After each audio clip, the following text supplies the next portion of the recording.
The idea behind my project management app was that it was going to be for my company, and so only internal team members should be able to sign up for my app and see the projects, create tasks, all of that good stuff. And so in my case, if I only want team members to be able to sign up, I first need to check that the domain of the email they're signing up with matches my company domain, and I then need them to perform email verification so we know the email they're signing up with is legitimate. And so to first set up the check that their email domain matches my given domain, I can go to data and API, and I can go to event triggers. And here I can basically set up an event trigger where before we sign the user up, we can do a check to check their domain. So I can add an event trigger, I can choose WeWeb auth, and I want this to run before sign up. And we actually already have a template for this called Whitelist email domains, so I can just use the template that we already have. And so to make this work for your use case, you just need to click on this allowed domains variable where we create a list of all of the allowed domains, and then update this list to match whatever domains of emails you want people to be able to sign up with. So in my case, I only want someone to be able to sign up to my app if they sign up with an email that ends with weweb.io. So for me, this is good to go. And so let's test to make sure this works. So if I switch back to the interface and I go to my sign up page, if I try to sign up with an email that doesn't end in weweb.io, I should get rejected. So matthew@hello.com. And when I press create an account, and so indeed we see that error, the email domain is not allowed. And if we switch back over to data and API, we can see in the event trigger here, the last run of this threw an error. So that is working as expected. And so in my case, to make sure someone isn't able to bypass this by entering an email that is allowed, but they actually don't own, I need to enable email verification. And so how I can do this is if I go to data and API and I go to the authentication tab, if I go to settings, here I have access to all of the settings of WeWeb authentication. And one of those settings is you have the ability to enable email verification.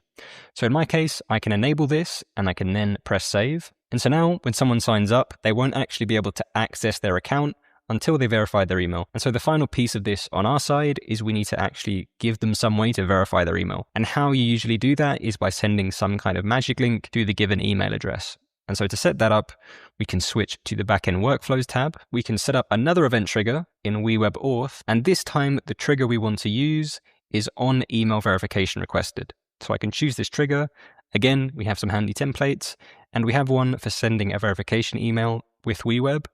So I can click this one, press continue. And so now this is pretty much good to go. If you wanted to edit the design or the content of the email in any way, then you could get AI to edit this that defines the HTML of the email, but I'm not going to edit it. I'm going to work directly with the template. And so let's now test this. So if I can go back to the interface on my sign up form, if I go to the workflow in the action where we sign the user up here, now that we've enabled email verification, we have some extra options in the actual sign up action related to email verification. And so if I open this, here we now choose the redirect page of the verification email that we send them. And so basically, we're going to send a magic link to the given user's email address, and that magic link will take them to a certain page on our application. And so when we select a redirect page here, we're basically choosing what page in our app that magic link should take the user to.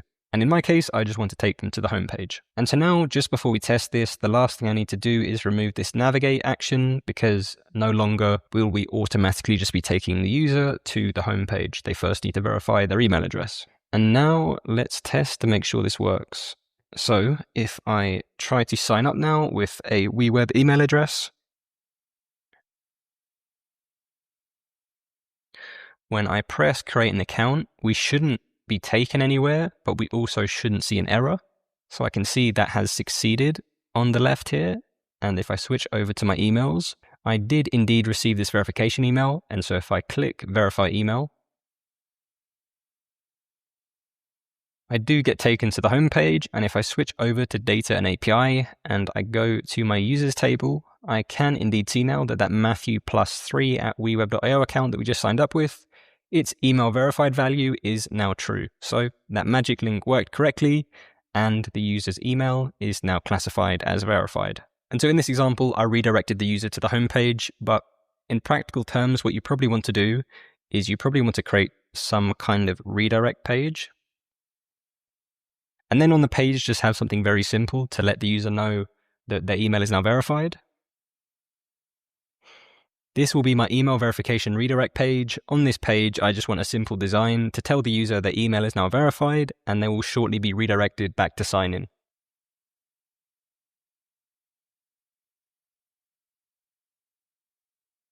And then on your redirect page, you would want to have in the workflows tab a page level workflow, and the AI just set this up for me handily. But as it's done here, on page load, you would want to wait a given amount of time. So here it said 3 seconds, but maybe you want it to wait 7 seconds. It's completely up to you.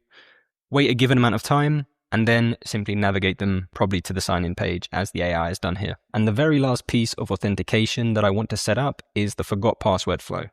So by default, when you set up your app, you'll have this forgot password page. So how this is set up to work automatically is that when a user inputs their email, a code will be sent to their email, and then they can simply input that code on the screen. And if they enter the correct code, they can input their password. So I'm not going to show you all of those workflows. However, they are there, all the logic pre-exists. So let's just quickly test it. So if I reset the password of the account I just signed up with, so Matthew+3@WeWeb.io, I can press send code. I'm then prompted with the screen to input my code. So if I switch over to my emails to get that code, here is my email with the code. So I can simply copy this. I can paste it in. It automatically checked the code. Here I enter the correct code. So I'm now prompted to input my new password. And so I will input my new password. And here I've just entered 2 passwords that don't match. Let's test that it correctly detects it. So now I will update it to match. And if I now try to reset them, it works as expected, and I get taken back to the sign-in page. So by default, all the forgot password logic is pre-set up.